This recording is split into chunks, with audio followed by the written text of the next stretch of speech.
क्या आपको लगता है कि आपकी सैलरी कम है? क्या आपको लगता है कि मैनेजमेंट आपकी सैलरी करेक्ट नहीं कर रहा है आपके बोलने के बावजूद? और क्या आपको लगता है कि आपकी कंपनी में न्यू हायर को एग्जिस्टिंग एम्प्लॉय से ज्यादा सैलरी मिलती है?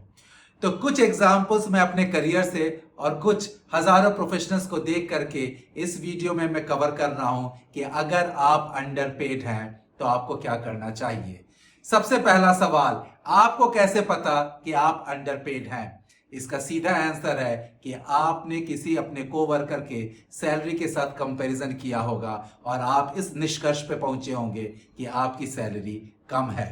जब भी कंपनी में हाइक का समय आता है तो कंपनी के अंदर सबसे ज्यादा नेटवर्किंग होती है, क्योंकि सब लोग एक दूसरे की हाइक जानने के लिए काफी इच्छुक होते हैं। कुछ तो डायरेक्ट पूछ लेते हैं और कुछ को डायरेक्ट आंसर मिल जाता है, लेकिन अधिकांश लोग दूसरे का फेशियल एक्सप्रेशन और बॉडी लैंग्वेज से ये पता लगाना चाहते हैं कि वो खुश है या नाखुश है। कुछ समय बाद अधिकतर सारे एम्प्लॉयज जो हैं नाखुश रहते हैं और इसका दो कारण है।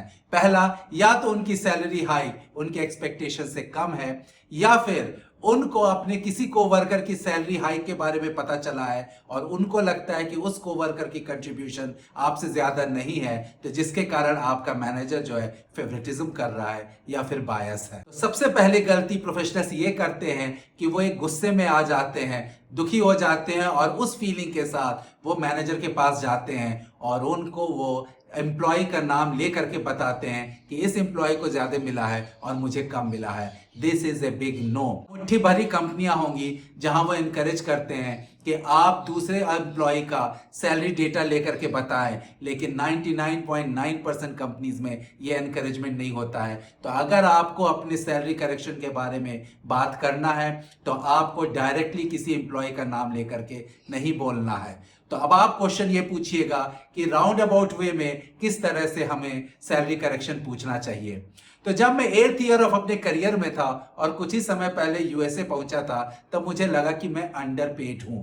मैंने एडिशनल रिस्पॉन्सिबिलिटी ली और यही सोच करके कि शायद इसके कारण मेरा सैलरी करेक्शन होगा, लेकिन कोई करेक्शन नहीं हुआ। वो एडिशनल रिस्पॉन्सिबिलिटी के कारण मैं अपने डिवीजन हेड के साथ कभी कभी इंटरेक्ट करता था। एक बार डिवीजन हेड के साथ मीटिंग हुई और जब वो मीटिंग खत्म हुई तो उन्होंने कैजुअली पूछा एनीथिंग एल्स। मैंने काफी हिम्मत जुटा करके बोला कि मुझे लगता है कि मैं अंडरपेड हूं, चीजें काफी महंगी हो गई हैं जिसके के कारण मुझे अपने परिवार को चलाना काफी मुश्किल हो रहा है।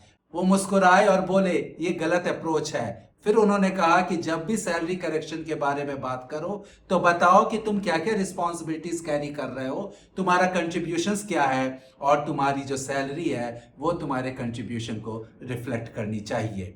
उस डिवीजन हेड के इस स्टेटमेंट के अंदर 3 बातें हैं। पहला, मैंने अपनी इस दूसरी book 101 myths and realities at the office में एक पूरा सेक्शन है सैलरी का, उसमें मैंने लिखा है salary is not an entitlement but it's a reflection of your contribution. इसका मतलब यह है कि सैलरी आप ईयर्स ऑफ एक्सपीरियंस के हिसाब से ना समझें, बल्कि आप जो कंपनी में कंट्रीब्यूट कर रहे हैं वो सैलरी जो है उसको रिफ्लेक्ट करती है, ना कि आपके ईयर ऑफ एक्सपीरियंस को। दूसरा, you must voice your concern and issue. आपको बोलना चाहिए कि आपको सैलरी कम मिली है, क्योंकि मैनेजर जो है तभी समझेगा जब आप बोलेंगे। और तीसरा, आप अपने मैनेजर को थोड़ा बेनिफिट ऑफ डाउट दें, थोड़ा उन पे ट्रस्ट करें।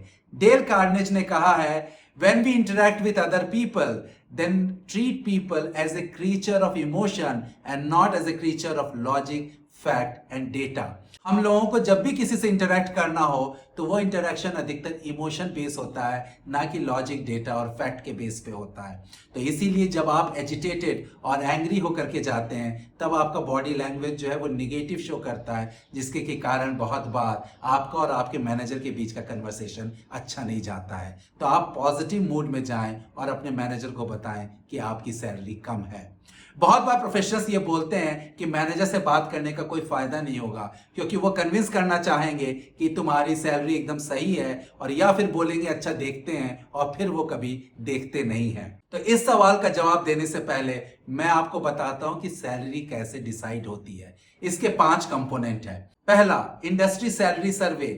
आपकी कंपनी जो है सिमिलर कंपनियों की लिस्ट बनाती है और उसके हिसाब से वो सैलरी सर्वे करती है, ये देखने के लिए कि पिछले बार के मुकाबले अब तक क्या शिफ्ट हुआ है। दूसरा, कंपनीज हाइक बजट। हर कंपनी का हाइक बजट एक जितना नहीं होता है और कंपनी डिसाइड करती है अपने फाइनेंशियल हेल्थ के हिसाब से कि वो मार्केट में कहाँ पे पोजीशन करेगी, टॉप पे करेगी, मिडिल में करेगी, लो पे करेगी, 60% पे करेगी, और ये सारे डिसीजन कंपनी खुद लेती है। तीसरा, जैसा कि इस चार्ट में आप देख रहे हैं, हर करियर लेवल का एक सैलरी बैंड होता है, मिनिमम से मैक्सिमम, और वो ओवरलैपिंग होता है अक्रॉस करियर लेवल। और चौथा, आपकी सैलरी आपके करियर बैंड में कहां पोजीशन है। और पांचवा, आपका वर्क परफॉर्मेंस। तो इन 5 स्टेप्स के साथ ही आपकी सैलरी डिसाइड होती है, जो केवल आपके मैनेजर ही नहीं बल्कि आपके मैनेजर के मैनेजर और एचआर सब मिल करके करते हैं, और ये एक लंबा प्रोसेस है और इस प्रोसेस में गलती होने की संभावना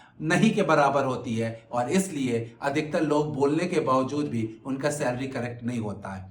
तब आप कहेंगे इसीलिए तो कह रहे थे कि मैनेजर के पास जाने का कोई फायदा नहीं है। नहीं, मैनेजर के पास जाने का फायदा है, क्योंकि इससे उसको पता चलता है कि आप नाखुश हैं और आप सैलरी करेक्शन चाहते हैं, और आपको ये बात फिर से रिमाइंड करनी चाहिए जब नेक्स्ट साइकिल के कुछ महीना पहले, जैसे कि आपके मैनेजर को ध्यान रहे। हार्वर्ड बिजनेस रिव्यू का एक आर्टिकल था, motivating and demotivating effect on a person when they come to know other salary. क्योंकि आपको लगता है कि आप अंडरपेड हैं बिकॉज आपने किसी के साथ कंपेयर किया है, तो जब आपको पता चलता है कि आपके किसी कलीग को ज्यादा मिल रहा है जो आप सोचते हैं उचित नहीं है, तो उसके कारण आपके अंदर निगेटिव इफेक्ट आता है और आपका वर्क परफॉर्मेंस रिड्यूस हो जाता है। और जब आपका अगर वर्क परफॉर्मेंस रिड्यूस हो जाता है, तब आप अगर सैलरी हाइक भी मांगते हैं, सैलरी करेक्शन भी मांगते हैं, तो वो पूरा नहीं होता है। तो इसीलिए सबसे ज्यादा जरूरी ये है कि आप अपना वर्क परफॉर्मेंस हर स्थिति में अच्छा रखें, क्योंकि वर्क परफॉर्मेंस भी जो है 5th कंपोनेंट है उन 5 कंपोनेंट में जो कि सैलरी आपकी डिसाइड करता है।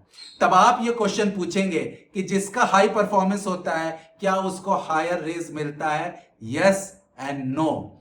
हाँ, अगर हाई परफॉर्मेंस होता है तो हायर रेज मिल सकता है, लेकिन कुछ स्थितियों में अगर आपका परफॉर्मेंस हाई भी है तब भी आपका परसेंटेज हाइक जो है एक एवरेज परफॉर्मेंस की तुलना में कम हो सकता है, जैसा कि ये चार्ट बताता है, क्योंकि आप जो है उस बैंड में ऑलरेडी काफी हाई में पोजीशनड हैं और आपको इससे ज्यादा सैलरी नहीं मिल सकती है।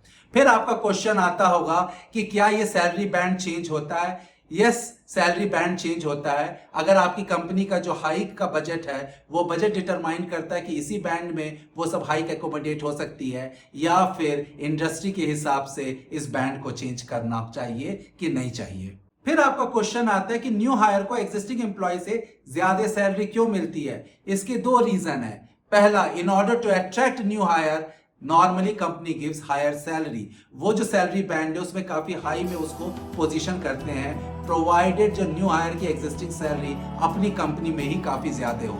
और दूसरा, कभी कभी ये सिग्नल है कि आपकी जो हाइक होने वाली है नेक्स्ट साइकिल में वो काफी अच्छी होने वाली है, क्योंकि नेक्स्ट साइकिल में न्यू हायर को हाइक नहीं मिलेगी।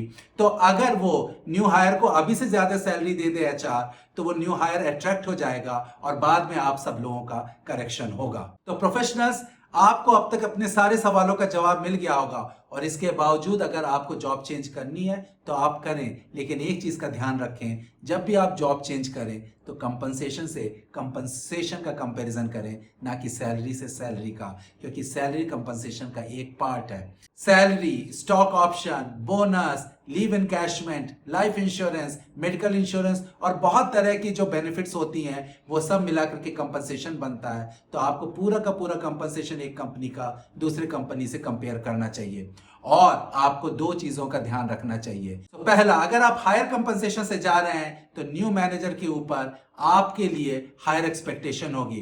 कुछ एम्प्लॉयज को मैंने हायर कंपनसेशन से हायर किया, लेकिन वो हमारी एक्सपेक्टेशन मीट नहीं कर पाए, तो अगले साल उनको बड़े मिनिमम हाइक दिया गया, और उसके साथ एक मैसेज भी दिया गया, अगर वो कंटिन्यू करना चाहते हैं तो उन्हें अपना परफॉर्मेंस बढ़ाना होगा, नहीं तो वो कंपनी छोड़ सकते हैं। और दूसरा, कंपनियां हायर कंपनसेशन के साथ टैलेंट को अट्रैक्ट कर तो लेती हैं, लेकिन 1-2 साल में वो सारा जो गैप है वो नॉर्मलाइज हो जाता है अपनी एग्जिस्टिंग एम्प्लॉयज के साथ। तो मेरा तो सजेशन हमेशा से रहा है कि आप कंपनसेशन के पीछे ना भागें, बनिस्बत आप कंपनी का ग्रोथ देखें, लर्निंग देखें, क्योंकि कंपनसेशन जो है वो आपकी कॉम्पिटेंसी को हमेशा फॉलो करता है। तो प्रोफेशनल्स, आपको अंडरपेड से रिलेटेड सारे सवालों का जवाब मिल गया होगा, and I hope you like this video. Do like, share and subscribe to my channel. Thank you.